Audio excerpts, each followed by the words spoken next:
மாநிலம், மாவட்டம், ஒன்றியம் முதல் பூத் வரைக்கும் இன்னைக்கு நிர்வாகிகள் கொண்ட ஒரு வலுவான அமைப்பு வளம் நம்முடைய இளைஞரணிக்கு உண்டு.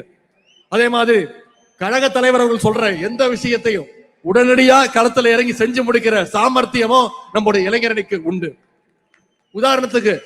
கடந்த 6 ஆண்டுகளை மட்டும் நீர்நிலைகளை தூர்வாடுறது, பொய்ப்பட்டி நிகழ்ச்சி மூலம் கழகத்துக்கு எதிரான அவதூறுகளுக்கு பதில் சொல்வது, சிறுபான்மையினர் நலன் காக்க சிஏஏ NRC சட்டத்திற்கு எதிர்த்தது, கொரோனா காலத்துல மக்களுக்காக ஹெல்ப்லைன் துவங்கினது, மாணவர்களுடைய கல்வி உரிமை காக்க நீட் ஒழிப்பு உண்ணாவிரதம், தொகுதி தோறும் கலைஞர் நூலகங்கள், தொகுதி தோறும் பயிற்சி பாசறை கூட்டங்கள், 200க்கும் அதிகமான இளம் பேச்சாளர்கள் தேர்வு, வாசிப்பை மேம்படுத்த முத்தமிழறிஞர் பதிப்பகம், கழக வரலாற்றை எடுத்து சொல்ல